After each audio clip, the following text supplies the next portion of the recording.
हा, everyone concentrate, लक्ष द्या. आहे लक्ष सगळ्यांचं? हा, मध्ये मध्ये आता बोलणं नको.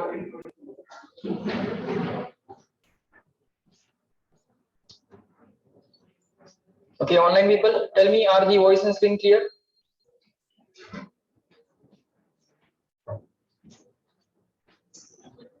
Tell me, are the voice and screen clear? Yes? Fine. Let everyone join. Within a minute, we are going to start now.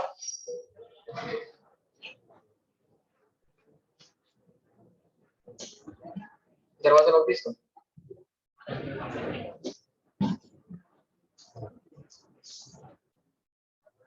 बर, चला लक्ष द्या. मागच्या लेक्चर मध्ये आपण काही बेसिक फॉर्म्युले बघितले होते यंग्स डबल स्लिट एक्सपेरिमेंटचे. ओके, त्याच्यामध्ये पहिला आणि मेन फॉर्म्युला जो होता that was for the path difference.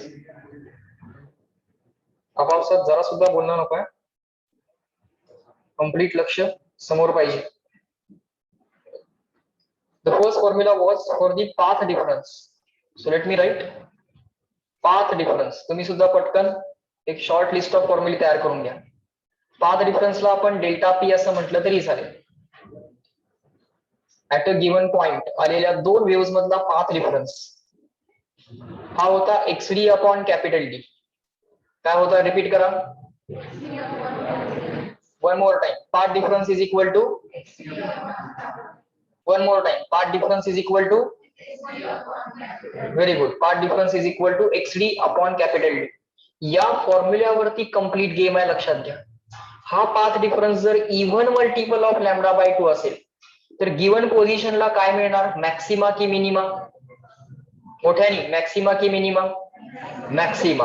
आणि हाच पाथ डिफरन्स बाळांनो जर odd multiple of lambda by 2 असेल तर गिव्हन पोझिशनला काय मिळणार, मॅक्सिमा की minima?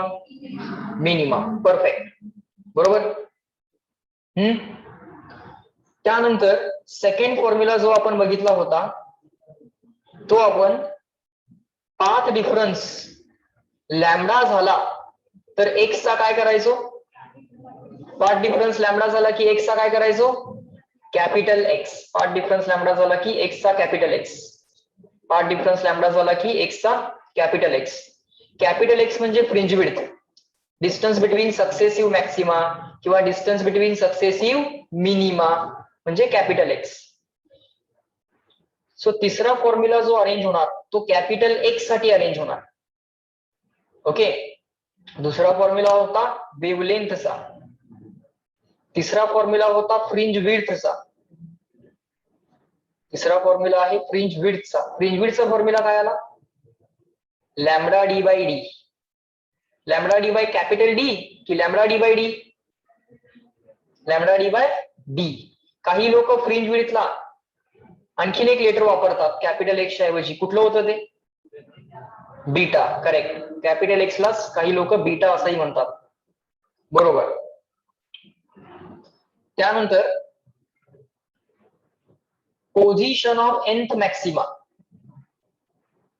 Position of nth maxima on the screen. Position of nth maxima, position of nth maxima काय असेल? इथंच लिहितो आता, पोझिशन ऑफ nth मॅक्सिमा किंवा पोझिशन ऑफ nth ब्राईट म्हणा किंवा मॅक्सिमा म्हणा, nth ब्राईट म्हटलं तरी चालतं. काय असणार, n टाइम्स कॅपिटल एक्स. आठवतंय का? पाचवा मॅक्सिमा 5 टाइम्स कॅपिटल एक्स, सहावा मॅक्सिमा 6 टाइम्स कॅपिटल एक्स, बरोबर का?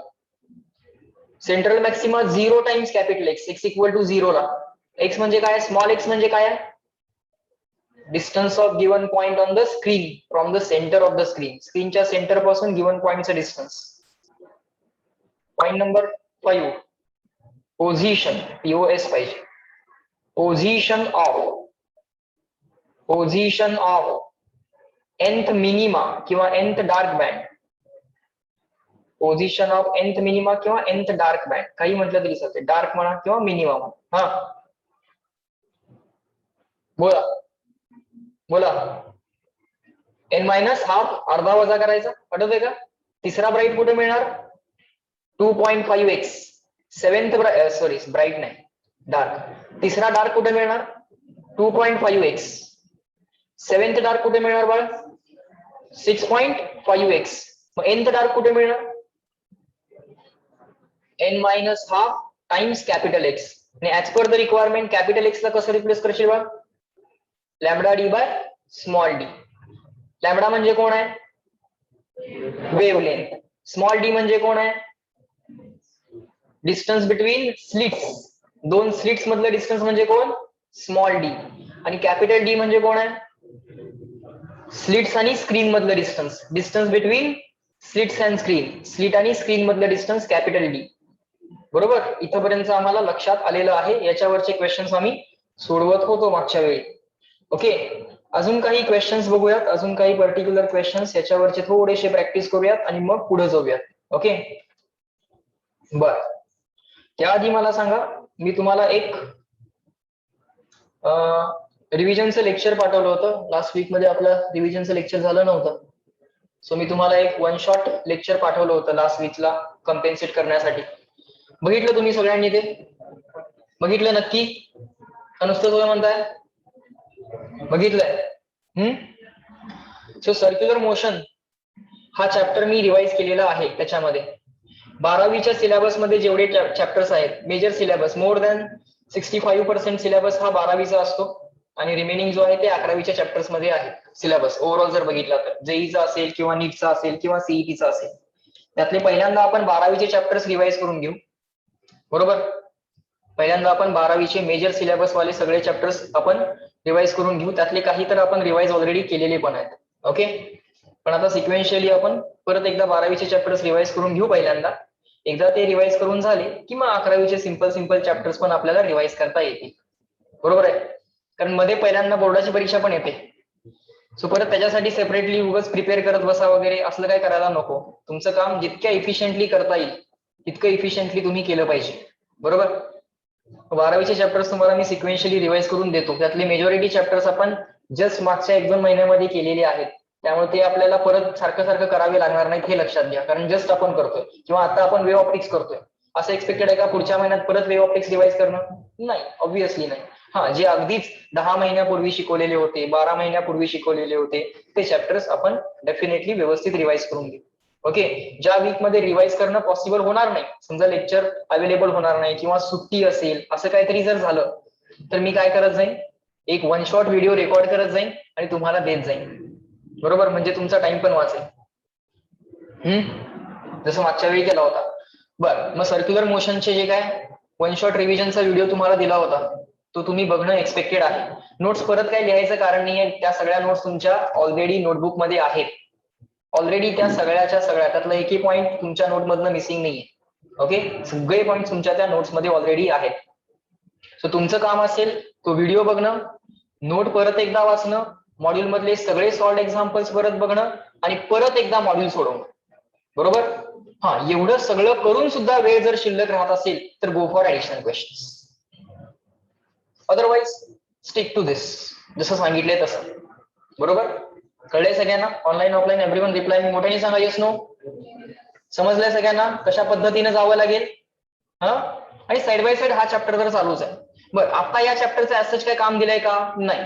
सो तुम्ही आता या वीक मध्ये काय करणं एक्सपेक्टेड आहे? सर्क्युलर मोशनचं काम संपवणं तुम्ही एक्सपेक्टेड आहे, कारण या वीक मध्ये वेव्ह ऑप्टिक्सचं काही काम नाही. ऍट अ टाइम एकच काम द्यायला लागलोय मी तुम्हाला, सायमल्टेनियसली 2-2 काम पण देत नाही. बरोबर, सो पुढचे 5 दिवस तुम्ही काय करणं एक्सपेक्टेड आहे? Circular motion. समजतंय का? सो नेक्स्ट टाइमच्या टेस्ट मध्ये सर्क्युलर मोशन असणार आहे हे लक्षात घ्या, कारण टेस्ट लावल्याशिवाय तुम्ही ते कम्प्लीट करणार नाही. सो नेक्स्ट टाइमच्या टेस्ट मध्ये सर्क्युलर मोशन असणार आहे. सो तुम्ही काय काय कम्प्लीट करायचं आहे? सर्क्युलर मोशनचा व्हिडिओ बघणं, सॉल्व्ड एक्झाम नोट कम्प्लीट परत एकदा वाचणं, सॉल्व्ड एक्झाम्पल्स, मॉड्यूलचे एक्सरसाइज. बरोबर, समजतंय? त्या सगळ्या गोष्टी तुम्ही कम्प्लीट करा, हे एक्सपेक्टेड आहे. कळतंय का? बर, चलो नेक्स्ट. बर. सो आता आणखीन काही एक्झाम्पल्स आपण सॉल्व्ह करू वेव ऑप्टिक्स मधले. आय थिंक एक्झाम्पल नंबर 6 आपण केलं होतं. एक्झाम्पल नंबर 7 बघा. Question number 7. मी क्वेश्चन वाचतोय, लक्ष द्या, माझ्याबरोबरच लिहा. 2 कोव्हरंट सोर्सेस आर 0.3 मिलीमीटर अपार्ट. दोन सोर्सेस मधलं डिस्टन्स किती दिलंय? 0.3 मिलीमीटर. लगेच मी इथं सोर्सेस ड्रॉ केले, S1 आणि S2. स्लीट 1, स्लीट 2, दोन स्लीट मधलं डिस्टन्स स्मॉल डी. इमिजिएटली मी हे सगळं ड्रॉ करून घेतलं. They are 0.9 metre away from the screen. Screen पासून सोर्सेसचं डिस्टन्स किती दिलेलं आहे? 0.9 मीटर असं दिलेलं आहे. सो मला कॅपिटल डी ची व्हॅल्यू पण दिली आहे 0.9 मीटर. सो मला कॅपिटल डी ची व्हॅल्यू पण दिलेली आहे 0.9 metre. Find the distance of fourth bright fringe from the centre. Position किंवा distance of fourth bright fringe from the centre. चौथ्या ब्राईटचं डिस्टन्स स्क्रीनच्या सेंटर पासून किती असेल? मग स्क्रीनचा सेंटर आपल्याला ड्रॉ करून घ्यावा लागेल. या दोन स्लिट्सच्या बरोबर मधून जाणारी एक लाईन ड्रॉ करा. या दोन स्लिटच्या मधून जाणारी बरोबर अशी एक लाईन ड्रॉ करा, सेंट्रल लाईन. हा असेल स्क्रीनचा सेंटर. इथं असेल फोर्थ ब्राईट बँड. इथं काय असेल? फोर्थ मॅक्सिमा किंवा फोर्थ ब्राईट. फोर्थ मॅक्सिमा म्हणा किंवा फोर्थ ब्राईट म्हणा. त्या फोर्थ ब्राईटचं डिस्टन्स तुम्हाला बाळांनो विचारलंय. म्हणजे काय विचारलंय? Small x. Position of fourth maxima किंवा पोझिशन ऑफ फोर्थ ब्राईट, काही म्हटलं तरी चालेल. फोर्थ ब्राईट म्हणा किंवा फोर्थ मॅक्सिमा, कॅपिटल एम म्हटलं तरी चालेल. जनरली इंटरफरन्स आणि डिफ्रॅक्शन मध्ये जनरली इंटरफरन्स मध्ये आम्ही यंग्स डबल स्लिट एक्सपेरिमेंट म्हणजे इंटरफरन्सचा पॅटर्न, अल्टरनेट ब्राईट आणि dark band. Okay. Generally interference pattern मध्ये आम्ही ब्राईट आणि डार्क हे वर्ड वापरतो रॅदर दॅन मॅक्सिमा मिनिमम. पण जर त्यांनी मॅक्सिमा म्हटलं असेल तरी समजून घ्या की तो ब्राईट बँड असाच शब्द आहे. Okay. So position of fourth bright आम्हाला कॅल्क्युलेट करायची आहे. आणि एवढा गिव्हन डेटा. आणखीन काय दिलंय? Also find the wavelength of the light. Also find the wavelength of the light. काय म्हणतात? Lambda is equal to question mark. एवढी इन्फॉर्मेशन दिली आहे. The second dark fringe is at a distance of 0.3 centimetre. अजून एक information दिली आहे. तेच म्हटलं एवढी इन्फॉर्मेशन पुरेशी नाहीये. अजून एक इन्फॉर्मेशन दिली आहे. द सेकंड डार्क फ्रिंज, दुसरा डार्क किंवा दुसरा मिनिमा, सेकंड डार्क कुठे आहे? Is at a distance of 0.3 centimetre from the centre of the screen. He information दिलेली आहे, हे लक्षात घ्या. वेवलेंथ विचारली आहे आणि चौथा ब्राईट कुठं असेल ते विचारलंय. ओके. सो आता या गिव्हन डेटावरून आपण कॅल्क्युलेट करायचा प्रयत्न करूयात फायनल आन्सर. बघा मी काय काय करणार आहे. मला सांगा, मला पोझिशन ऑफ सेकंड डार्क दिलेली आहे. मग पोझिशन ऑफ सेकंड डार्क म्हणजे काय करावं लागेल? How many times capital x? दुसरा डार्क 2 टाइम्स. डार्क 1.5 बरोबर का? अर्धा वजा करायचा. 2 minus half times capital X बरोबर. सेकंड डार्कचं डिस्टन्स तर मला माहित आहे. 2 मायनस हाफ म्हणजे किती येते बघा हे 3/2 टाइम्स कॅपिटल एक्स. आता कॅपिटल एक्स ला रिप्लेस करायला कसं शिकवलंय?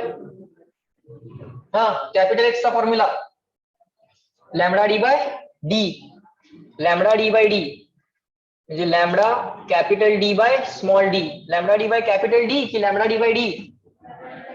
Lambda D by d. बर. आम्हाला पोझिशन ऑफ सेकंड डार्क दिलेली आहे. आता जे जे दिलंय तुम्हाला त्याला टिक मार्क करा. पोझिशन ऑफ सेकंड डार्क दिली आहे, कॅपिटल डी दिलाय, स्मॉल डी दिलाय, लॅम्बडा माहित नाहीये. कॅल्क्युलेट करता येईल की नाही बोला? 1 इक्वेशन 1 अननोन. लॅम्बडा कॅल्क्युलेट करता येईल आम्हाला? सो लॅम्बडा साठी इक्वेशन अरेंज करा. Therefore lambda is equal to, हा 2 गेला इकडं, 2 times position of second dark divided by 3 गेला डिवाइड करायला, स्मॉल डी गेला मल्टिप्लाय करायला, कॅपिटल डी गेला डिवाइड करायला. पटपट पटपट व्हॅल्यूज टाका आणि लॅम्बडाची व्हॅल्यू कॅल्क्युलेट करा. करता येईल आम्हाला? लॅम्बडाची व्हॅल्यू आम्हाला कॅल्क्युलेट करता येईल. बघा बरं किती येते value. 2 times position of second dark आहे 0.3 सेंटीमीटर. 0.3 सेंटी म्हणजे 10⁻⁻² मल्टिप्लाइड बाय स्मॉल डी किती दिलाय 0.3 मिलीमीटर 0.3 इंटू 10⁻³ डिवायडेड बाय हा 3 डिवायडेड बाय कॅपिटल डी दिलाय किती 0.9 मीटर बरोबर. हे सगळं कॅल्क्युलेशन करा आणि अल्टिमेटली फायनल आन्सर मला किती येते ते सांगा. How many into 10⁻⁻⁴ how many.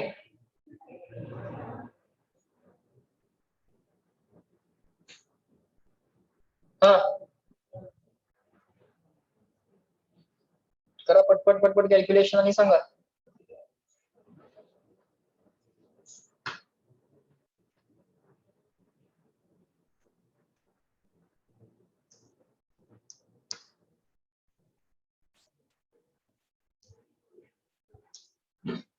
किती आलं. काय एक इक्वेशन एक अननोन आहे. माझी गरज नसली पाहिजे या कॅल्क्युलेशनला.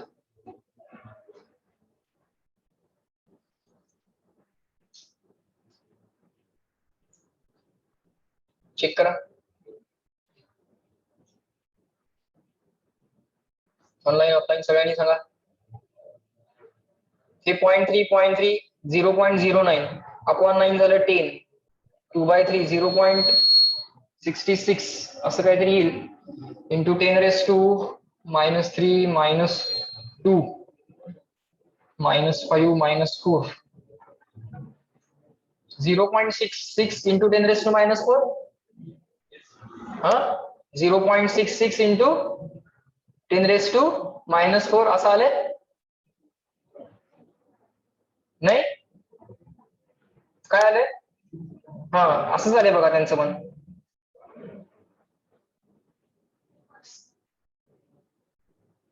सेंटी म्हणजे 10⁻⁻², डी म्हणजे 0.9 ऍज इट इज आहे. नाही -6 होतं इथं -6 होतं -6 होतं. हा पॉईंट मुव्हिंग लेफ्ट +1 राईट -1 पहिल्या डिजिट नंतर डॉट अरेंज करायचा आहे ना. काय शिकवलंय पहिल्या डिजिट नंतर पॉईंट मुव्हिंग लेफ्ट करू की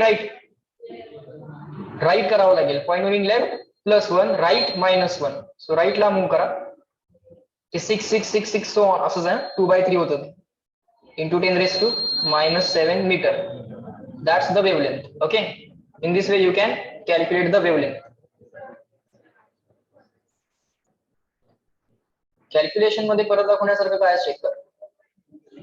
हे कॅल्क्युलेशन करता येणार नाही. मल्टिप्लिकेशन डिव्हिजन तुला करता येणार नाही का. 0.3 इंटू 0.3 किती होईल 0.09 0.9 होणार नाही ते 0.09 अपॉन 0.9 1/10 होईल. 1/10 म्हणजे 10⁻⁻1 तो 10⁻⁻1 हा -2 झाले -3 ते -3 आणि हा -3 -6 आणि हा 2/3 म्हणजे 0.66 आलं का लक्षात.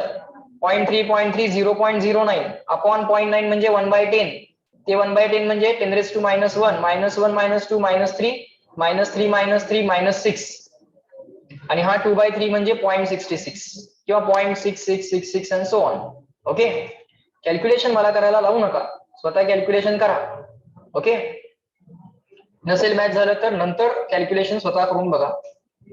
नेक्स्ट आम्हाला विचारले position of fourth bright band. Position of fourth bright band काढणं अगदी सिंपल आहे. पोझिशन ऑफ फोर्थ ब्राईट म्हणजे काय येणार बाळ 4 times capital x. Capital x काय आहे lambda d/d. So 4 times lambda जर तुम्हाला कळालाय किती आलाय तो 6.67 इंटू 10⁻⁻⁷. सो हा झाला लॅमडा इंटू कॅपिटल डी दिलाय 0.9 मीटर मध्ये दिलाय आणि स्मॉल डी दिलाय 0.3 मिलीमीटर. सो स्मॉल डी म्हणजे 0.3 इंटू 10⁻⁻3. ओके हे फर्दर कॅल्क्युलेशन तुम्ही करू शकता. समजा कॅल्क्युलेशनला तुम्हाला सिंपल करायचं आहे तर ह्या 6.67 ला तुम्ही 20/3 पण लिहू शकता. लक्षात घ्या 6.666 म्हणजे 20/3 असतंय आणि 0.666 म्हणजे काय असतंय 2/3.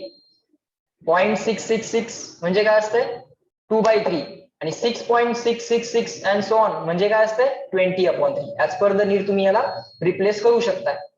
ओके, ते रिप्लेस करून तुम्ही असं असं ठरवू शकता बघा. 6.67 ला तुम्ही 20/3 न रिप्लेस केलं, 10⁻⁻7 as it is, 0.9 as it is, हा divided by 0.3 into 10⁻³ as it is, हा 3 आणि हा 0.3. आफ्टर मल्टिप्लिकेशन किती होणार? 3 इंटू 0.3 0.9. त्या 0.9 ला हा 0.9 कॅन्सल. सो हा 4 as it is, 20 as it is, 10⁻⁷ as it is. या 0.9 ला हे 3 इंटू 0.3 म्हणजे 0.9, 0.9 ला 0.9 कॅन्सल अपॉन 10⁻³ -7 अपॉन -3 म्हणजे हे झालं -4. 4 इंटू 20 झालं 80, 80 इंटू 10⁻⁻4. आता याला मिलीमीटर मध्ये अरेंज करूयात, कारण पोझिशन ज्या असतात त्या आम्हाला सेकंड डार्कची पोझिशन आम्हाला त्यांनी मिलीमीटर मध्ये दिली होती. मग फोर्थ ब्राईटची पोझिशन पण आपण एक्सपेक्टेड आहे की मिलीमीटर मध्ये काढणं किंवा ऑप्शन मध्ये बघून ठरवायचं. आता 10⁻³ अरेंज करायचं आहे, ऑलरेडी -4 आहे म्हणजे एक +1 ची रिक्वायरमेंट आहे. पॉईंट मुव्हिंग लेफ्ट केला की +1, सो इथला पॉईंट लेफ्टला मूव्ह केला, पॉईंट मुव्हिंग लेफ्ट +1, तो +1 आणि हा -4 झाला -3. So that many metre. मग 10⁻³ म्हणजे millimetre. So position of fourth bright band तुम्हाला कॅल्क्युलेट करता येईल. असा 2 इक्वेशन 2 अननोनचा तो क्वेश्चन होता. समजलं का? एक अननोन होता लॅम्बडा, एक अननोन होता position of fourth bright.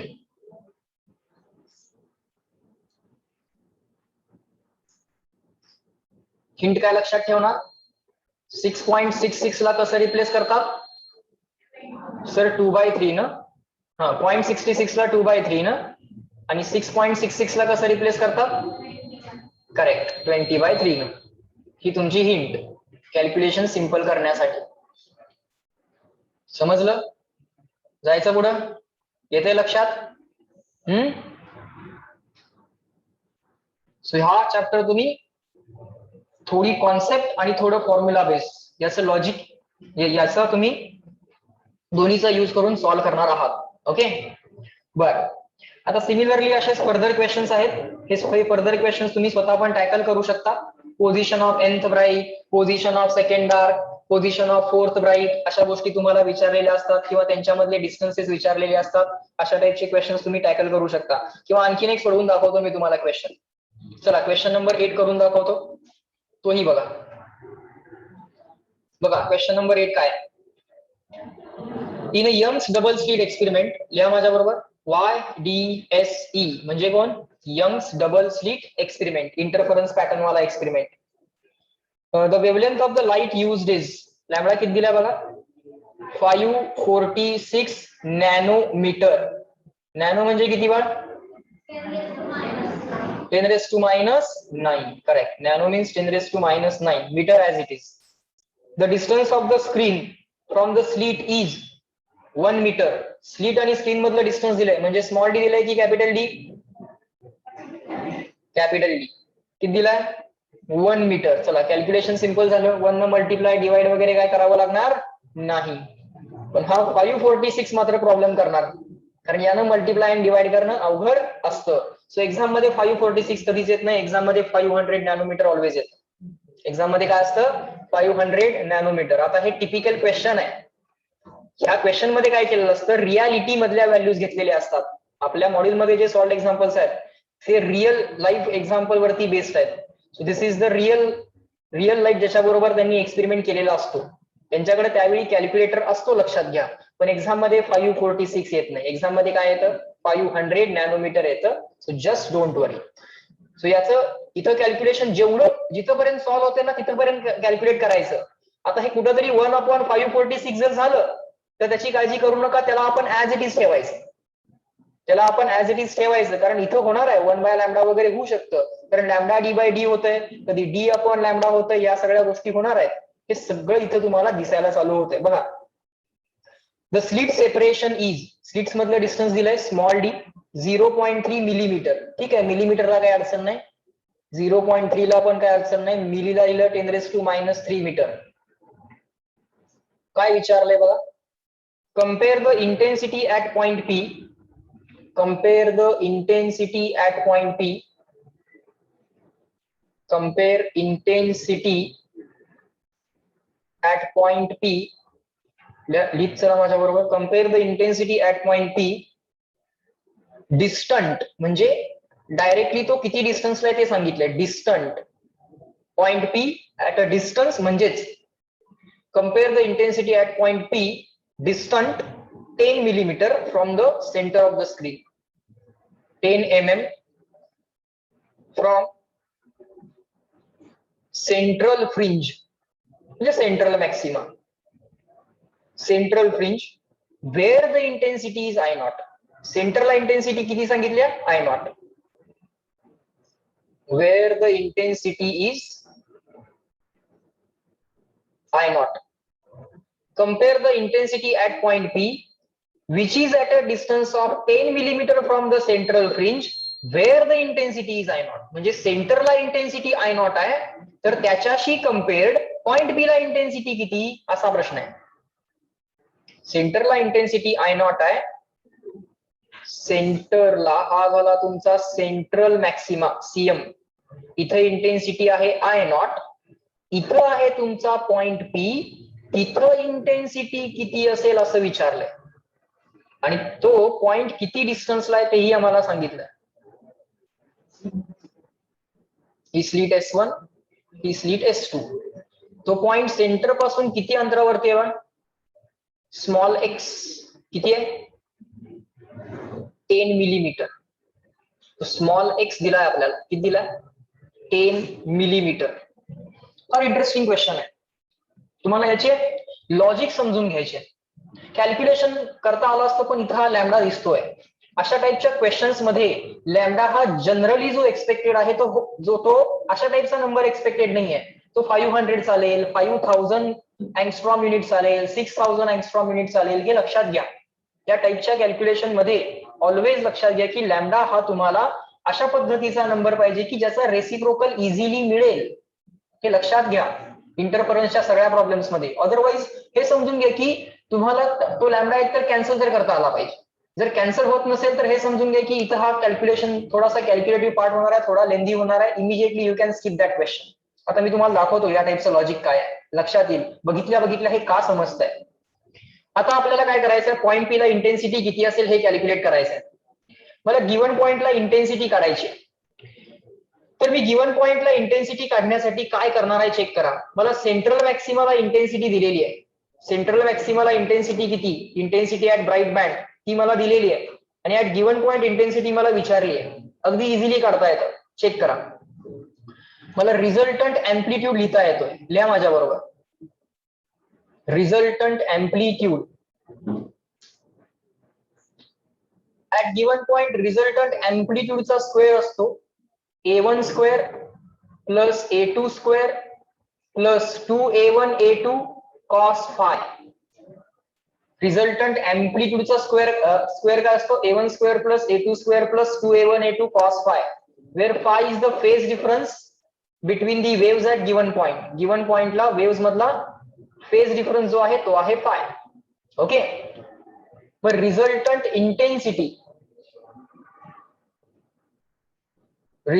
इंटेन्सिटीचा formula काय होता ऍट गिव्हन पॉइंट? असा होता का? चेक करा. IR इज इक्वल टू अँप्लिट्यूडच्या स्क्वेअरला इंटेन्सिटीने रिप्लेस करा आणि अँप्लिट्यूड असेल तर स्क्वेअर रूट ऑफ इंटेन्सिटीने रिप्लेस करा.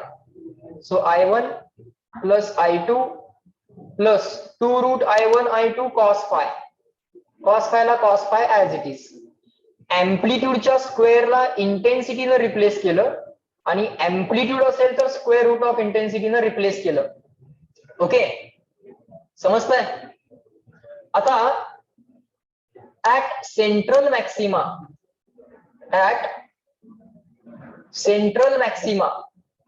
Phase difference between the waves किती असणार?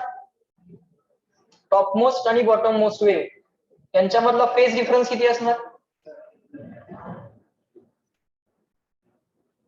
मॅक्सिमाला फेज डिफरन्स किती असतो? कुठल्याही मॅक्सिमाला फेज डिफरन्स किती असतो? इव्हन मल्टिपल ऑफ पाय. कुठल्याही मॅक्सिमाला फेज डिफरन्स किती असतो? इव्हन मल्टिपल ऑफ पाय. मग सेंट्रल मॅक्सिमासाठी कोणता इव्हन नंबर रिझर्व करून ठेवलाय? 0. बरोबर का? सेंट्रल मॅक्सिमा साठी कोणता इव्हन नंबर रिझर्व करून ठेवलाय? 0. So 0 times pi. समजलं? सो सेंट्रल मॅक्सिमाला फेज डिफरन्स किती आला? 0. समजलं?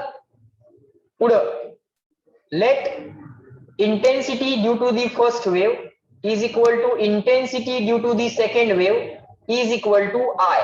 इज इक्वल टू काय म्हणूया? I. then resultant intensity at central maxima किती येईल? I plus 2 into I square into cos phi. बरोबर? पण phi ची व्हॅल्यू किती टाकायची ठरली आहे सेंट्रल मॅक्सिमाला?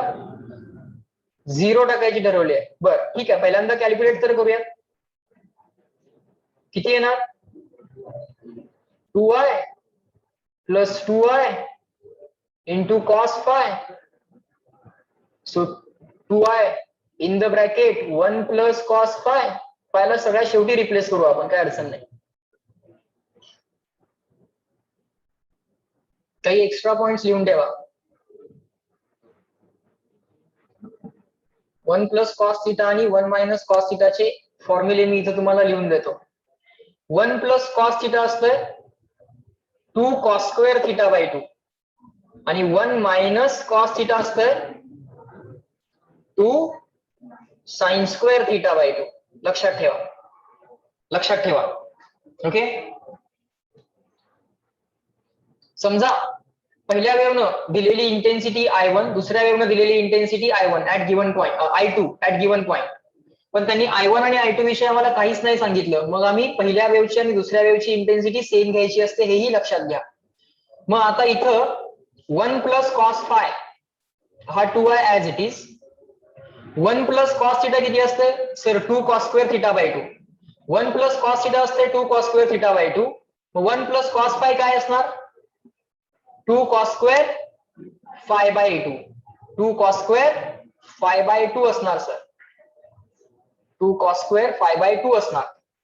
बर, मग हा जो काय फॉर्म्युला तयार होतोय, आता हा एक्स्ट्रा वाला फॉर्म्युलाला मी असा एक स्क्वेअर ब्रॅकेट करतो. बघा थोडंसं नीट समजून घ्या.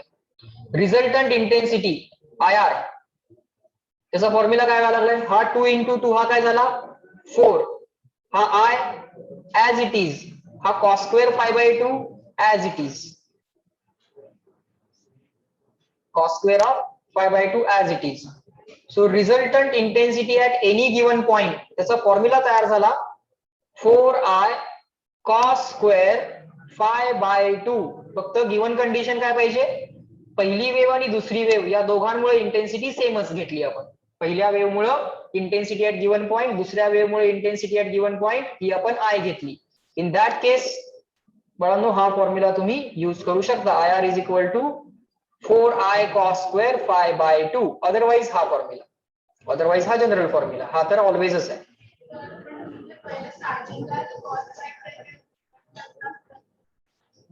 मग सेंट्रल मॅक्सिमाची इंटेन्सिटी मिळाली असती. जर phi इक्वल टू 0 टाकला तर resultant intensity at central maxima मिळणार phi equal to 0. Any given पॉइंटला पाहिजे असेल तर एनी गिवन पॉइंटचा phi टाकायचा, करायचा आहे. phi इक्वल टू 0 पण टाकायचा आहे, पण मी काय केलं, ऍट अ टाइम एक सबस्टिट्यूशन करून दाखवली. म्हणजे लक्षात येईल की cos phi कुठपर्यंत ट्रॅव्हल होत जातोय. नाहीतर लक्षात येणार नाही जर cos phi ला जर तुम्ही मध्येच रिप्लेस केलं तर. समजतंय का केलं असं? आपण कळतंय, करायचंय. phi इक्वल टू ला 0 सबस्टिट्यूट करायचंय. इथपर्यंत तर लक्षात आलं तुमच्या सगळ्यांच्या? लिहून झालं सगळ्यांचं? So intensity at any given point, जर दोन्ही वेव्हज मुळे इक्वल इंटेन्सिटी मिळत असेल तर intensity at any given point असते 4i cos square phi by 2, where phi is a phase difference between the waves at given point. Okay, where phi is a phase difference between the waves at given point. येऊन घ्या लक्षात येईल.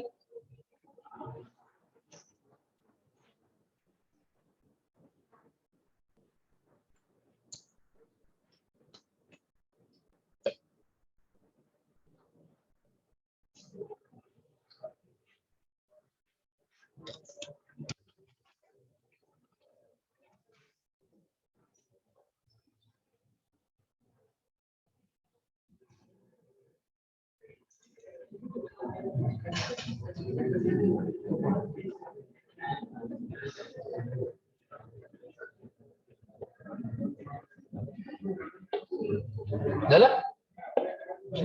बर लिहा बरोबर लिहा. झालं.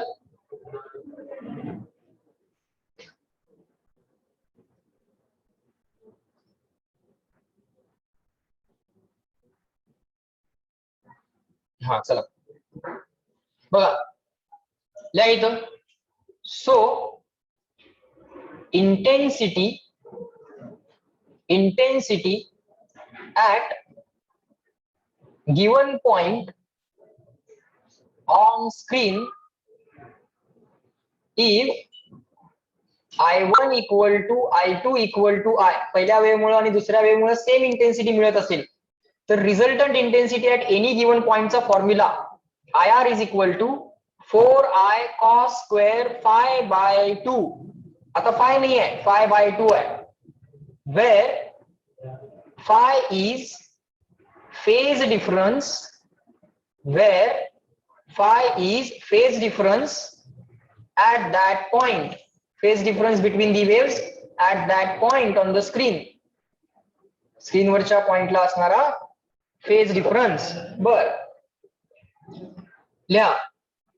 For central maxima phase difference असतो इवन मल्टिपल ऑफ पाय.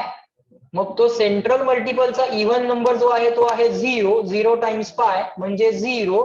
सो सेंट्रल मॅक्सिमाला जी इंटेन्सिटी असते ती असणार 4I cos स्क्वेअर 0/2. सर 0/2 म्हणजे 0. So 4I cos square of 0 किंवा cos 0 चा ब्रॅकेट स्क्वेअर. cos 0 आला +1, +1 चा स्क्वेअर आला 1. आन्सर आलं 4I. आन्सर आलं 4I. बरोबर. But in given question at central maxima resultant intensity त्यांनी I0 बाळांनो देऊन ठेवली आहे. देऊन ठेवली आहे का? देऊन ठेवली आहे. देअरफॉर I0 सेंट्रल मॅक्सिमाची इंटेन्सिटी त्यांनी I0 देऊन ठेवली आहे. ती किती येणार? 4I. सो हे झालं पहिलं सेंट्रल मॅक्सिमाची इंटेन्सिटी I0. ही सेंट्रल मॅक्सिमाची इंटेन्सिटी त्यांनी देऊन ठेवली आहे I0 म्हणून. आणि गिवन पॉइंट पी ला किती इंटेन्सिटी असेल असं विचारलंय. सेंट्रल मॅक्सिमाची इंटेन्सिटी देऊन ठेवली आहे आणि गिवन पॉइंटला इंटेन्सिटी किती असेल असं विचारलंय. आणि त्या गिवन पॉइंटचं डिस्टन्स दिलंय सेंटर पासून. बरोबर का? लिहा. नाव ऍट गिवन पॉइंट, त्या गिवन पॉइंटची पोझिशन काय दिली आम्हाला? 10 मिलीमीटर दिले का? गिवन पॉइंटची स्क्रीनवरची पोझिशन दिली आम्हाला 10 मिलीमीटर. दाखवतो बघा इथं. हे x इज इक्वल टू किती दिलंय? 10 मिलीमीटर. हा इथं किती इंटेन्सिटी असेल असं विचारलंय आणि सेंट्रल मॅक्सिमाची इंटेन्सिटी देऊन ठेवली आहे. ठीक आहे ना? सो प्लॅन कसा असेल बघा. प्लॅन असा असेल गिवन पोझिशन वरनं गिवन पोझिशनला पाथ डिफरन्स किती ते काढायचं. गिवन पोझिशनला पाथ डिफरन्स कळाला की गिवन पोझिशनला फेज डिफरन्स किती ते काढायचं. गिवन पोझिशनला फेज डिफरन्स वरून गिवन पोझिशनला रिझल्टंट इंटेन्सिटी काढायची. That's the plan. प्लॅन काय कळाला? ठीक आहे. पोझिशन वरनं काय काढणार आम्ही? Path difference. गिवन पोझिशनला पाथ डिफरन्स काढणार. पाथ डिफरन्स वरनं काय काढणार? फेज डिफरन्स काढणार. आणि गिवन पॉइंटला फेज डिफरन्स कळाला की गिवन पॉइंटला रिझल्टंट इंटेन्सिटी काढता येते.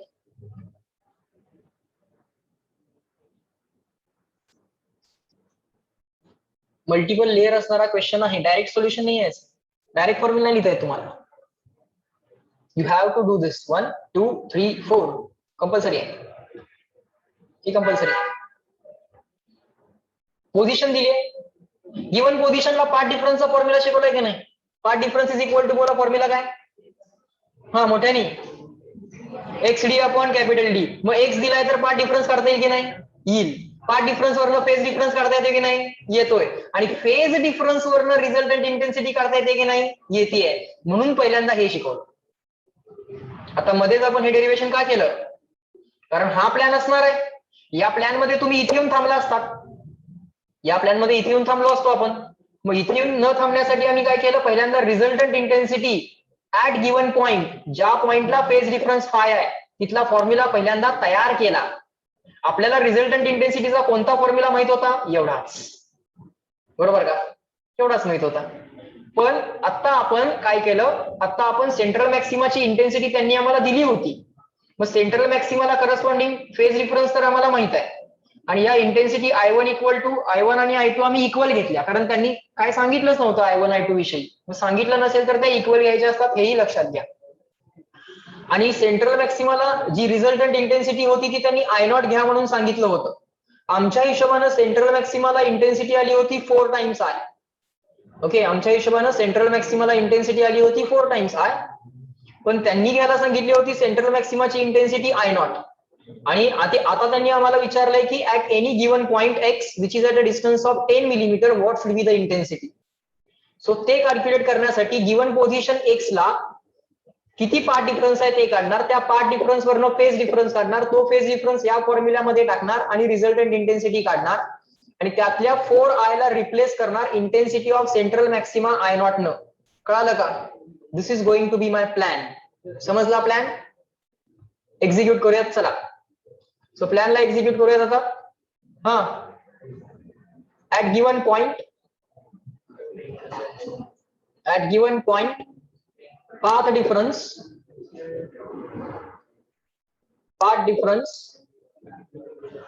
येणार XD upon capital D. XD upon capital D. बरोबर? व्हॅल्यू लगेच सबस्टिट्यूट करायला नको, कारण मध्ये काय आम्हाला एक्झॅक्टली पार्ट डिफरन्स त्यांनी विचारला नाहीये. बरं, तुम्हाला असं शिकवलंय, इकडे लिहितो मी पाथ डिफरन्स PD, इकडे लिहितो फेज डिफरन्स PhD. हा, पाथ डिफरन्स लॅम्बडा असेल तर फेज डिफरन्स 2 पाय. पाथ डिफरन्स डेल्टा P असेल तर फेज डिफरन्स किती? फाय म्हणा. क्रॉस मल्टिप्लिकेशन करा. Phi lambda into phi is equal to 2 pi into path difference. Phase difference किती आला? 2 pi upon lambda into path difference. लक्षात ठेवा, फेज डिफरन्स म्हणजे 2 pi upon lambda into path difference. Propagation constant 2 pi upon lambda K. जसं omega equal to 2 pi upon T, तसं phi is equal to 2 pi upon lambda, तसं K is equal to 2 pi upon lambda.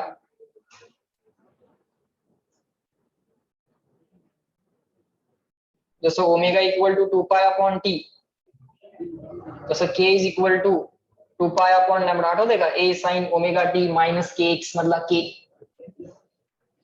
देवच आहे ना शेवटी. So हा formula तुम्ही वापरणार. नाव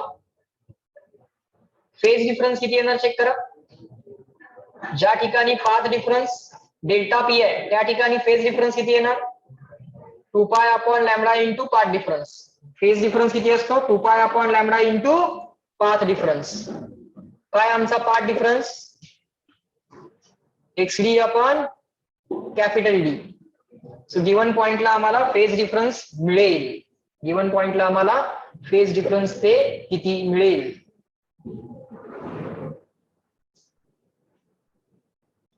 गिवन पॉइंटला phase difference is equal to 2 pi as it is. Wavelength किती देऊन ठेवली आहे? 546 नॅनोमीटर देऊन ठेवली आहे का? लक्षात आलं का कुठे अडचण येणार आहे? डिवाइड मध्ये गेलं का 546? 10⁻⁹ बरोबर. नॅनो म्हणजे 10⁻⁹. पण कुठे अडचण येणार आहे लक्षात आलं का? हा फेज डिफरन्स काढायला अडचण येणार आहे. जनरली येत नाही. 500 नॅनोमीटर वगैरे असेल तर जनरली येत नाही. मग फायचे आन्सर्स इझी आन्सर्स येतात. π/2, π/4, 2π असे आन्सर्स येतात. अदरवाईज अडचण यायचं काही कारण नाही. इथं अडचण येतात कारण 546 आहे, डिवाइड बाय 546 होणार नाही ते. बर, into XD upon capital D. Values टाका सगळ्या. 2π divided by 546 into 10 raised to minus 9. X ची व्हॅल्यू काय दिली आहे, पोझिशन काय दिली आहे sir, 10 millimetre. So 10 into 10 raised to minus 3. Small D ची व्हॅल्यू किती दिली आहे चेक करा जरा, तुमच्या नोटबुक मध्ये चेक करा आणि सांगा स्मॉल डी ची व्हॅल्यू किती दिली आहे मला. स्मॉल डी, कॅपिटल डी 0.3 हा metre, millimetre. 0.3 into 10 raised to minus 3 upon capital D किती दिलाय 1 मीटर. सो तिथे काय अडचण नाही. सो आपण असं म्हणूया की आम्हाला फेज डिफरन्स मिळाला. बाकी कॅल्क्युलेशन करण्यामध्ये काय अवघड नाहीये, लक्षात घ्या. बाकी सगळं कॅल्क्युलेशन इझिली होतंय, not at all a big deal. फक्त हा 1/546 डिफिकल्टी प्रोड्यूस करतो. जो प्रॉब्लेम बघितल्या लक्षात येतो. Wavelength value should be that number whose reciprocal should be easily evaluated. असाच असला पाहिजे या टाईपच्या क्वेश्चन्स मध्ये, सगळ्या टाईपच्या इंटरफरन्सच्या क्वेश्चन्स मध्ये. लक्षात घ्या, ऍज अ रूल म्हणून घेतलं तरी चालेल. त्याच्यावरून लक्षात येते की हा क्वेश्चन पुढे जाऊन कॅल्क्युलेशनला डिफिकल्टी प्रोड्यूस करणार आहे की नाही. ओके, बर, फेज डिफरन्स मिळाला. नाव पुढे लिहा intensity at given point. Now intensity at given point. एक फॉर्म्युला तयार केलाय. जर I1 इक्वल टू I2 असेल तर, जर पहिल्या वेव्हमुळे आणि दुसऱ्या वेव्हमुळे जर सेम इंटेन्सिटी मिळणार असेल तर रिझल्टंट इंटेन्सिटी ऍट गिवन पॉइंटचा फॉर्म्युला तयार केला आपण 4I cos square phi/2. 4I cos square phi/2. पण त्यात सुद्धा सेंट्रल मॅक्सिमाची इंटेन्सिटी म्हणजे काय असणार आहे 4I मॅक्सिमम. ती किती असणार आहे I0 दिले ना त्यांनी. सेंट्रल मॅक्सिमाची इंटेन्सिटी I0. सो गिवन पॉइंटला इंटेन्सिटी येणार I0 multiplied by cos square of phi/2. cos square of phi/2. तो phi ऑलरेडी आपला इक्वेशन 1 मध्ये कॅल्क्युलेट झालाय असं म्हणूया, बरोबर. Now put equation 1 in equation 2 and get IR.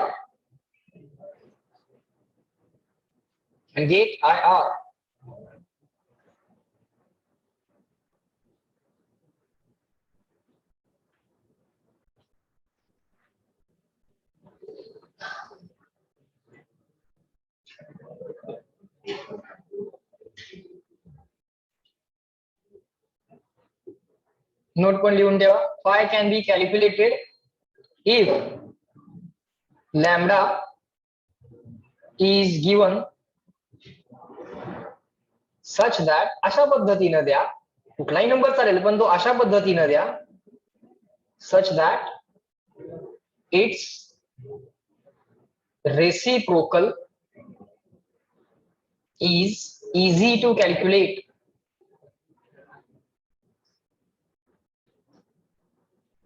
की नोट फक्त लिहून ठेवा.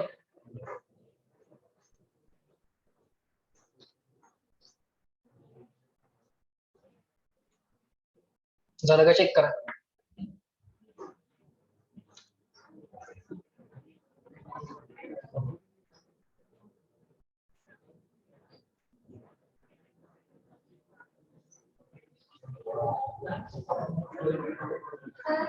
हा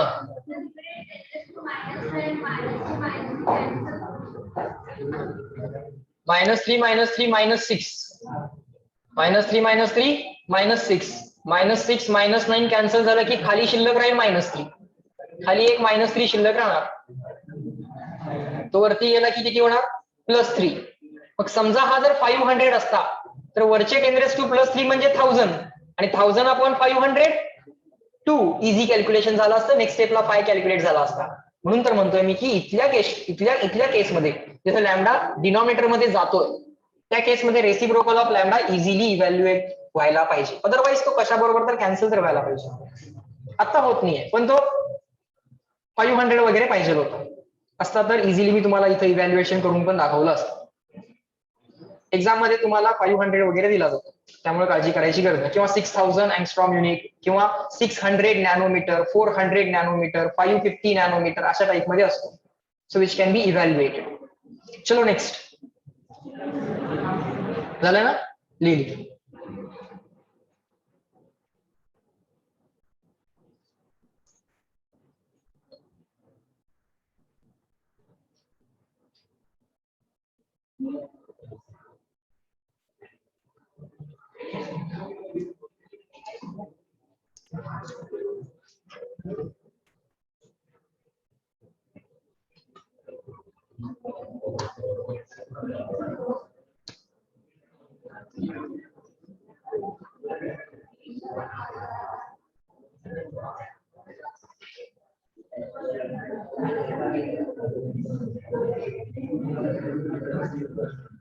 बर, जाऊ का पुढे. बीट नंबर बी बघा याच्यामध्ये, लिहा माझ्या बरोबर. Bit number B. Find number of bright fringes between point P and central fringe. लिहा पटकन, हा बोलणं नको. फाइंड नंबर ऑफ फ्रिंजेस, असं म्हटलं तरी चालेल किंवा त्यांनी जसं लिहिलंय तसं ऍज इट इज लिहून दाखवतो. Find the number of bright fringes between point P and central fringe. Central maxima आणि गिवन पॉइंट याच्यामध्ये टोटल ब्राइट बँड किती असतील. काय विचारलंय, सेंट्रल मॅक्सिमा आणि गिवन पॉइंट पी याच्यामध्ये टोटल ब्राइट बँड किती असतील असं विचारलंय. ठीक आहे, हा सोर्स किंवा स्लिट्स, ही सेंट्रल लाईन, हा सेंट्रल मॅक्सिमा. हा लक्ष समोर बोलणं जरा सुद्धा नको आहे, काय का लक्ष.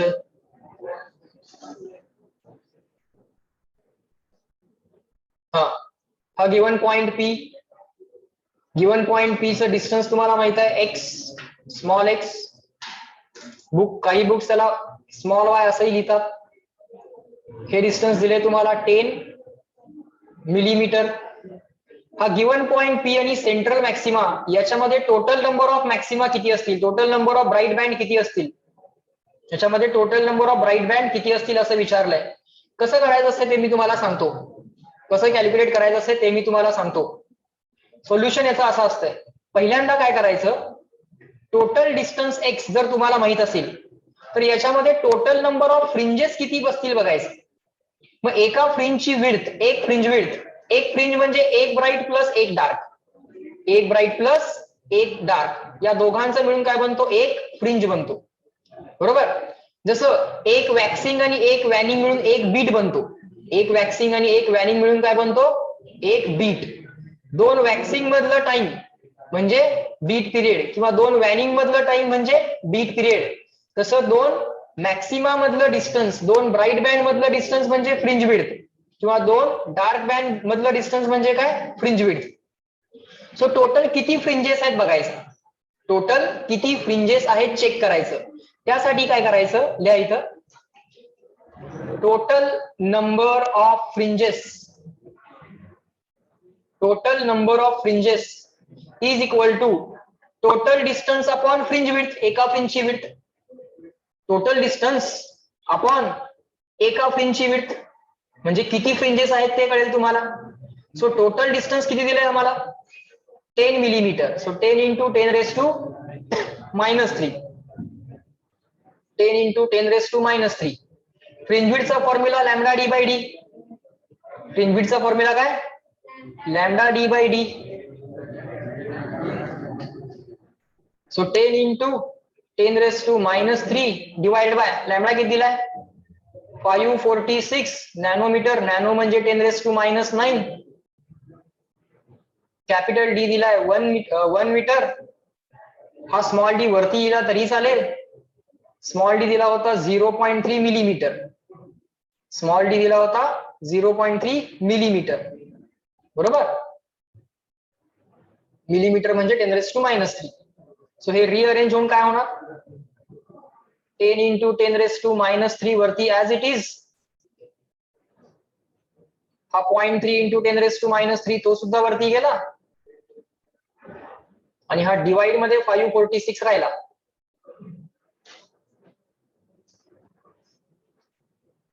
इंटू 10⁻⁹ कारण नॅनोमीटर असं म्हटलेलं आहे. 3 भाग जातोय 546 ला डिवाइड करा. जेवढं सिम्प्लिफाय होते तेवढं सिम्प्लिफाय करू. पहिल्यांदा 10 चा विचार करतो मी. 10 into 10⁻³ म्हणजे हे -2 -2 -3 -5 हे 10⁻⁵ इथपर्यंत थॉट माझा कंप्लीट झाला. वरती 0.3 आहे, खाली 546 आहे. 0.3 ला 3 ने डिवाइड केलं 0.1, 546 ला 3 ने डिवाइड केलं 182 असं येतंय ते. हा 10⁻⁹ ऍज इट इज. वरती गेला की +9 आणि -5 म्हणजे +4 हे असं आन्सर येत आहे. आता इथंच नंबर जर 180 वगैरे जर असता तर कॅल्क्युलेशन इझी झालं असतं. ओके. या कॅल्क्युलेशनला तुम्ही कम्प्लीट फ्री टाइम मध्ये करा. आता त्यांनी दिलेला आन्सर मी बघतो टोटल नंबर ऑफ फ्रिंजेस त्यांच्या किती आलेले आहेत. त्यांचं आन्सर आलंय 5.49. त्यांचं आन्सर आलं हे डिव्हिजन केल्यानंतर. काय चुकलंय का माझं. हा 0.1 राहिलाय माझा.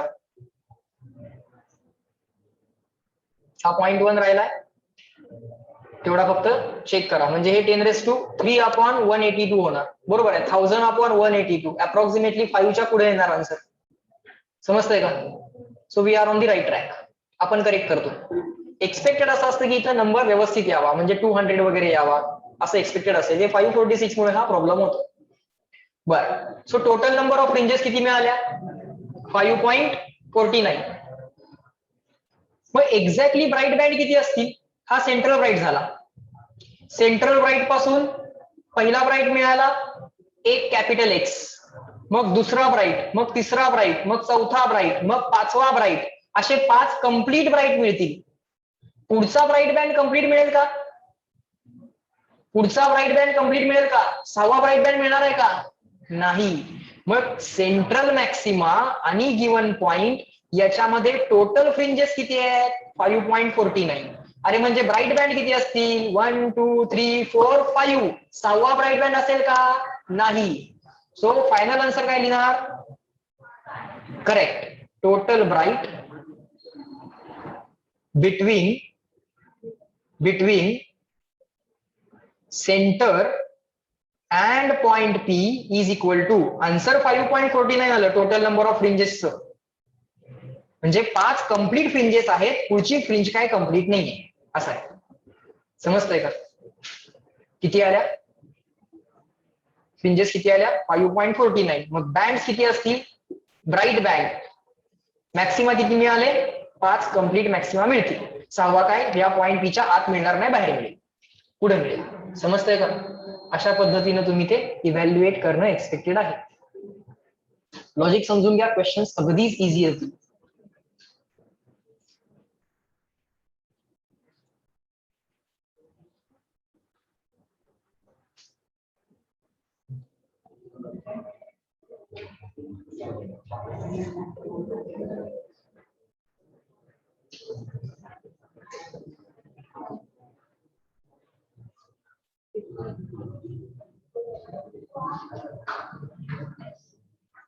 चला नेक्स्ट क्वेश्चन नंबर 10 बघा. याच्यामध्ये एक इन्फॉर्मेशन आहे. क्वेश्चन नंबर 10 चेक करा. इन्फॉर्मेशन बेस्ड आहे. इफ इन YDSE जर मागं पडला तर सांगा, लिहायचं असेल तर मला सांगा ऑनलाईन ऑफलाईन कोणी. If in the Young's double slit experiment width of one hole किंवा width of one slit is double the other. लिहा इथं width of slit 1 पहिल्या स्लिटची width ही समजा दुसऱ्या स्लिटच्या डबल दिली आहे 2 times the width of second slit. नीट समजून घ्या. इथं पहिली स्लिट आहे S1, इथं दुसरी स्लिट आहे S2. पहिल्या स्लिटची स्लिट विड्थ जी काय आहे ती आहे W1. दुसऱ्या स्लिटची जी काय स्लिट विड्थ आहे ती आहे W2. आणि यांच्यामधलं रिलेशन दिलंय की पहिल्या स्लिटची विड्थ दुसऱ्या स्लिटच्या काय आहे डबल आहे. लक्षात घ्या, ही इन्फॉर्मेशन दिली आहे आम्हाला. आणि आता आम्हाला इथं पॅटर्न वगैरे दिसेल पुढे. या दोन स्लिट मधलं डिस्टन्स त्याविषयी काही बोललेलं नाहीये त्यांनी. ते small D as it is असेल, त्यात काही चेंज नाही. हे कॅपिटल डी असेल, त्यात काही चेंज नाही. विड्थ ऑफ द स्लिट विषयी बोलतायत. किती ओपनिंग आहे या स्लिटचं, ओपनिंग त्याची विड्थ बोलतायत. बर, find intensity ratio of the two slits. Find intensity ratio of the two slits म्हणजे पहिल्या स्लिट मुळे मिळणारी intensity at given point divided by दुसऱ्या स्लिट मुळे मिळणारी intensity at given point I1 upon I2. Intensity ratio of the two slits. I1 upon I2 म्हणजे intensity ratio of the two slits. Intensity ratio of two slits direct rule आहे, लक्षात घ्या. Intensity is proportional to amplitude square. Intensity ही अँप्लिट्यूडच्या स्क्वेअरला proportional असते.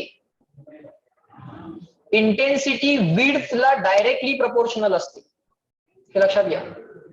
Intensity is proportional to amplitude square. किंवा intensity as per the requirement कधी हे वापरावं लागेल, ऍज पर द रिक्वायरमेंट कधी हे वापरावं लागेल. आता intensity is proportional to slit width. जेवढी मोठी विड्थ असेल तेवढी जास्त इंटेन्सिटी दिसते, लक्षात घ्या. Therefore intensity is proportional to slit width म्हणायचं इन्फॉर्मेशन बेस्ड आहे. ही इन्फॉर्मेशन आहे, ही लिहून घ्या. So intensity ratio of the two slits I1 upon I2 येणार W1 upon W2. W1 width of the slit 1 दिली आहे तुम्हाला 2 times the second slit width. W1 दिलाय तुम्हाला 2 times W2. So upon W2 करा. W2 will get cancel. Answer आलं 2:1. This is going to be the intensity ratio I1 upon I2 of the individual slits. पहिली wave आणि दुसरी wave या दोन waves मुळे मिळणाऱ्या इंटेन्सिटीचा रेशो आम्हाला इथं सांगता येतो 2:1 येणार.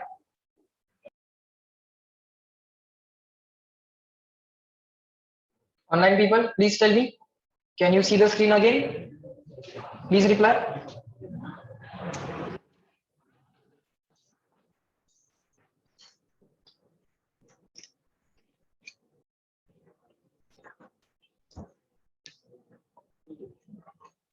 Please tell me, can you see the screen? Are the voice and screen clear? Yes, all okay? Fine. बर, हे लक्षात आलं तुम्हाला? कुठले कुठले रूल लक्षात ठेवणार? Intensity is proportional to amplitude square, हा तर आहेच. आणि सेकंड रूल काय? Intensity is also proportional to width of the slit. Individual वेव्हची इंटेन्सिटी त्याचा रेशो आपण घेतला I1 अपॉन I2. कारण इंटेन्सिटी प्रपोर्शनल टू विड्थ आहे. I प्रपोर्शनल टू W असेल तर I1 upon I2 is W1 upon W2. Second bit त्यांनी विचारलाय तो लिहून घ्या. Write down second bit. Imax upon I2, ratio of maximum and minimum intensity. आता स्क्रीनवरती आम्हाला एक पॅटर्न मिळेल. Bright band, dark band, bright band, dark band असा पॅटर्न मिळेल. किंवा मॅक्सिमा मिनिमा असा एक पॅटर्न आम्हाला मिळेल. मग Imax अपॉन I min चा रेशो I1 अपॉन I2 चा विचारत नाहीत. काय विचारतायत? Imax अपॉन I min चा रेशो. बर, is equal to question mark.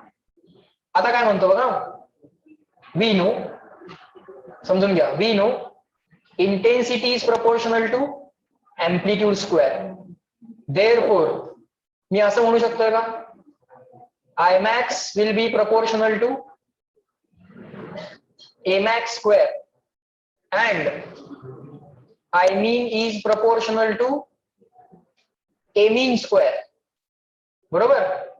Therefore Imax upon I mean is equal to Amax upon A mean bracket square, पण ए max असतोय A1 प्लस A2, ए मीन असतोय A1 minus A2, bracket as it is, square as it is. पण sir आम्हाला A1 A2 माहित नाहीये, आम्हाला I1 I2 चा ratio माहित आहे. काय माहित आहे आम्हाला? I1 अपॉन I2 चा रेशो माहित आहे. काय असेल पुढचा plan?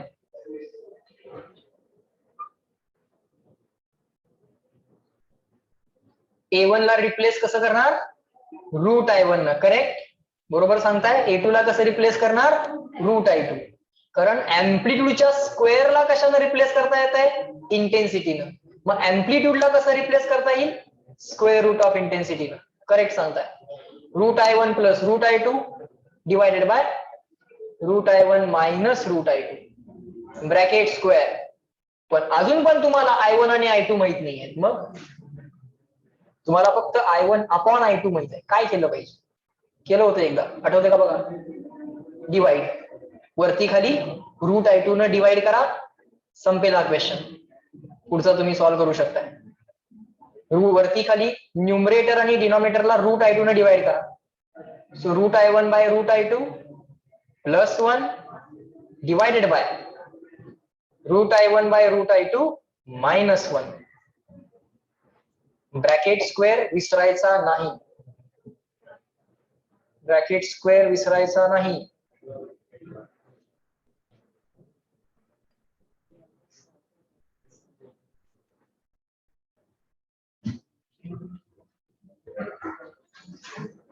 Put I1 upon I2 equal to 2 and get answer.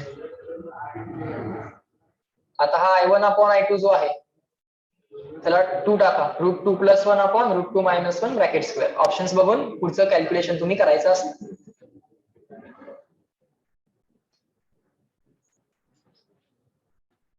Check करा.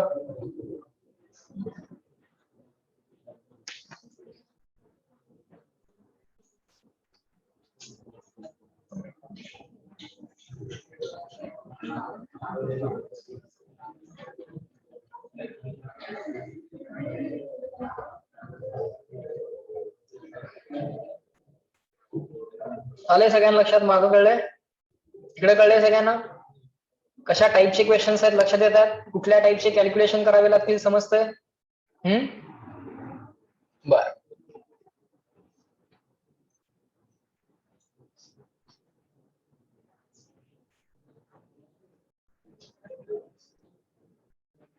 जायचं पुढं? चला पुढे चला. बास म्हणायचं नाही.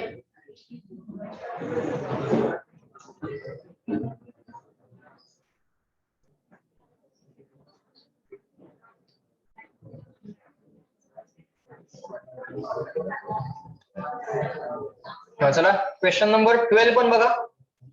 क्वेश्चन नंबर 12 पटकन कॅल्क्युलेट करूयात. Find the distance y of the distance y from the central maxima. 11 करा की तुम्ही. क्वेश्चन 11 तुम्ही करा. सिंपल क्वेश्चन आहे, लगेच करता येईल. क्वेश्चन नंबर 12 बघा. Find the distance y from the central maxima. Central maxima पासून डिस्टन्स विचारलंय. ते सेंट्रल मॅक्सिमा पासूनच्या डिस्टन्सला y म्हणतात. आपण काय म्हणतोय? x. Find distance from central maxima. Find distance from central maxima at which intensity is 75% of maximum intensity. At which intensity is 75% of maximum intensity. जिथे intensity 75% of maximum intensity आहे.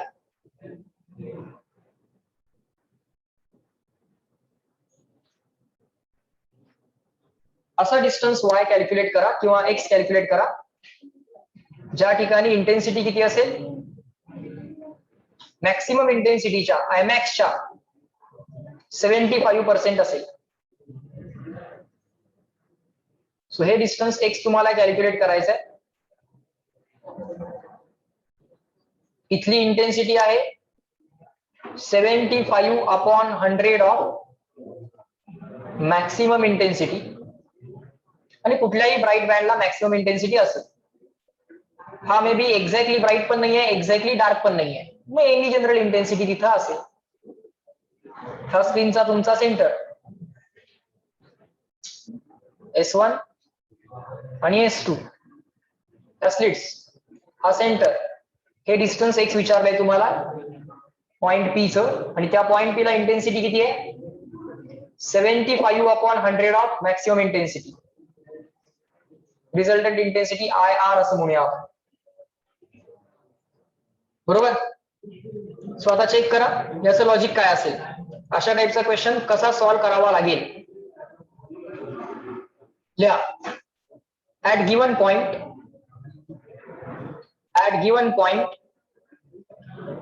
resultant intensity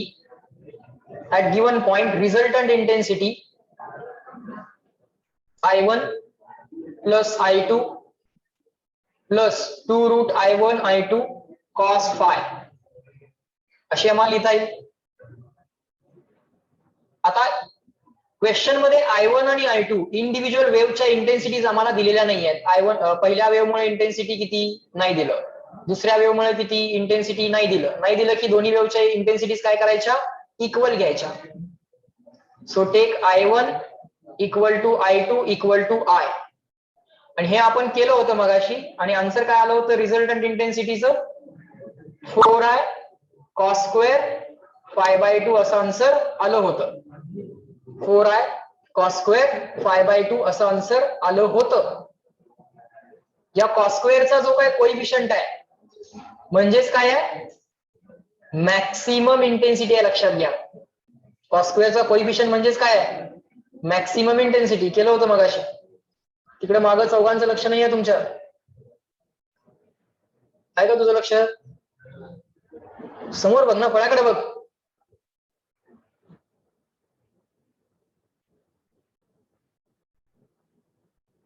आपापसात बोलणं नको आहे.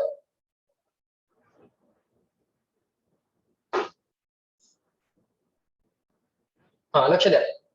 4I हा जो काय cos स्क्वेअरचा coefficient आहे म्हणजे काय असणार आहे तुमची मॅक्सिमम इंटेन्सिटी. बरं, इथं आम्हाला काय सांगितलंय इंटेन्सिटी ऍट गिवन पॉइंट किती दिली आहे 75% ऑफ मॅक्सिमम इंटेन्सिटी. पण मॅक्सिमम इंटेन्सिटी म्हणजे कोण 4I is equal to, so intensity at given point आम्ही किती लिहिली 75/100 of 4I is equal to 4I cos square phi/2. 4I ला 4I कॅन्सल, 75/100 म्हणजे 3/4 ऑफ cos स्क्वेअर phi/2. बरोबर. दोन्ही बाजूला आम्हाला स्क्वेअर रूट घ्यावे लागतील. cos ची व्हॅल्यू मिळेल, त्यावरून phi/2 मिळेल. phi/2 मिळाला की त्यावरनं phi मिळेल, म्हणजे फेज डिफरन्स मिळेल ऍट गिवन पॉइंट. गिवन पॉइंटला फेज डिफरन्स मिळाला की गिवन पॉइंटला पाथ डिफरन्स काढावा लागेल, आणि गिवन पाथला पाथ डिफरन्स कळाला की गिवन पॉइंटची पोझिशन एक्स. बघा समजतंय का काय काय सांगतोय. प्लॅन सांगतो बघा. आता प्लॅन काय असेल, प्लॅन असा असेल की पहिल्यांदा हा फेज डिफरन्स फाय कॅल्क्युलेट करा. फेज डिफरन्स वरनं काय मिळणार पाथ डिफरन्स, आणि पाथ डिफरन्स वरनं काय मिळणार पोझिशन. काय होता path difference XD upon capital D होता की नाही. फेज डिफरन्स वरनं पाथ डिफरन्स काढता येईल. पाथ डिफरन्सला XD अपॉन कॅपिटल डी करून एक्स काढता येईल. तेच तर विचारलं होतं गिवन पॉइंट एक्स नक्की किती डिस्टन्सला आहे, ज्या ठिकाणी इंटेन्सिटी 3/4 ऑफ मॅक्सिमम आहे किंवा 75/100 ऑफ मॅक्सिमम आहे. समजतंय का, समजतंय का. सो पुढचा प्लॅन करूया. चला cos स्क्वेअर phi/2 आलंय 3/4, दोन्ही बाजूला काय करावं लागेल स्क्वेअर रूट. सो चला नेक्स्ट स्लाइड वरती. cos ऑफ phi/2 किती येणार मग स्क्वेअर रूट घेतलं की रूट 3/2, 3/4 चं स्क्वेअर रूट येणार root 3/2 is equal to cos of 5/2. Cos 5 नाही आहे, कॉस ऑफ 5/2 आहे ते.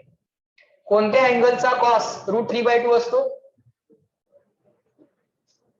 अँगल आता आपला फाय नाही आहे, अँगल आता आपला अँगल आहे 5/2. कोणत्या अँगलचा कॉस √3/2 असतो?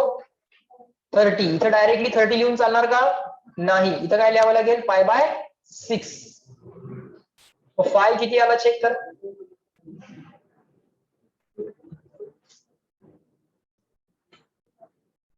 फाय किती आला? π/3. सो गिवन पॉइंटला एवढा फेज डिफरन्स असला पाहिजे, एवढंच कळालं. तो गिवन पॉइंट किती डिस्टन्सला हे नाही कळालं अजून. सो पुढचा प्लॅन काय असणार? पुढचा प्लॅन असणार फेज डिफरन्स वरून पाथ डिफरन्स आणि पाथ डिफरन्स वरून एक्स. फेज डिफरन्स वरून पाथ डिफरन्स आणि पाथ डिफरन्स वरून एक्स. मग आता पुढे मी काय करणार? Phase difference is equal to k into path difference. मगाशी सांगितलं के म्हणजे काय होतं? 2π/λ. के म्हणजे काय? 2π/λ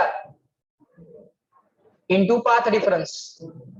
पण सर आपल्याला फेज डिफरन्स वरनं पाथ डिफरन्स काढायचा आणि पाथ डिफरन्स वरनं एक्स. मग सर पाथ डिफरन्स काढूयात.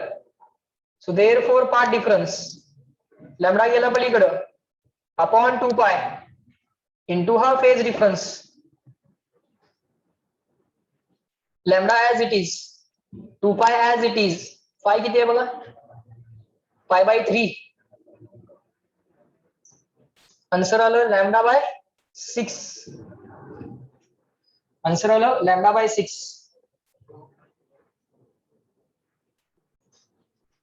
ओरली पण करता आलं असतं. हे एवढं सगळं करत बसायला लागलं नसतं. एक ट्रिक पण आहे.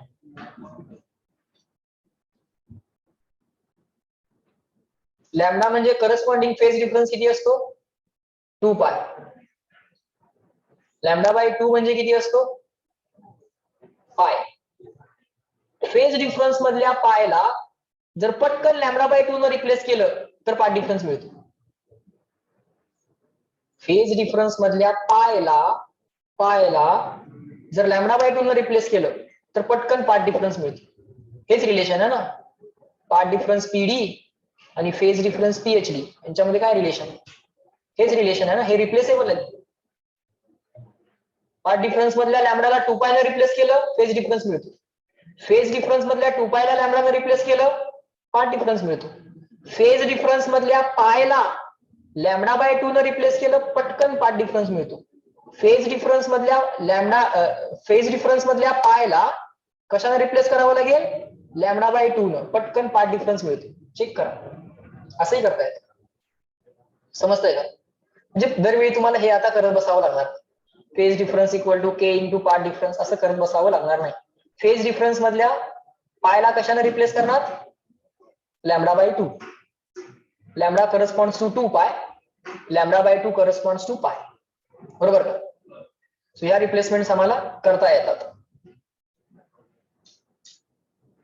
सो आता पाथ डिफरन्सला काय लिहिता येईल आपल्याला? पाथ डिफरन्स वरनं एक्स काढायचा. पाथ डिफरन्सचा फॉर्म्युला काय शिकवला होता? बोला. Path difference is equal to, हा सगळेजण, path difference is equal to एक्सच्या लँग्वेज मध्ये XD अपॉन कॅपिटल D.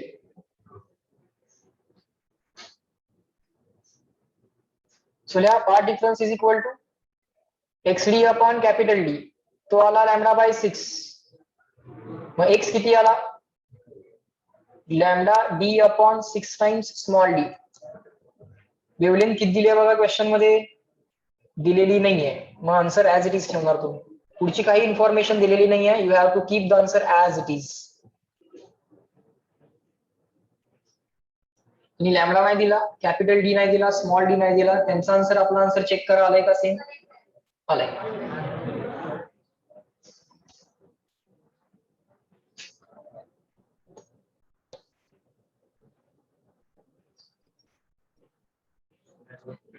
समजायला लागले टाइप ऑफ क्वेश्चन्स? समजायला लागले? बर. नेक्स्ट 5 डेजचं टास्क फ्रायडे पर्यंत सगळं कम्प्लीट होईल सर्क्युलर मोशनचं. आज मंडे आहे. Monday, Tuesday, Wednesday, Thursday, Friday. Friday पर्यंत मी ह्या चॅप्टरला कंप्लीट करत राहतो. फ्रायडे पर्यंत बाळांनो तुम्ही काय रिवाइज कराल? Circular motion. बोर्डचे न्यूमरिकल्स पण बघून घ्या. लास्ट डे ला काय करा? बोर्डचे न्यूमरिकल्स पण बघून घ्या. ओके, ठीक आहे, चालेल. So in this lecture we will stop at this point. Remaining things we will see in the next lecture. Okay, चलो bye bye everyone. Online people just reply me one more time CW and then we'll leave the lecture. बोला जरा पटकन. Good everyone, सगळ्यांनी reply द्या. Ketaki, Shravani, Suchitra, Akash, Ayush, everyone please.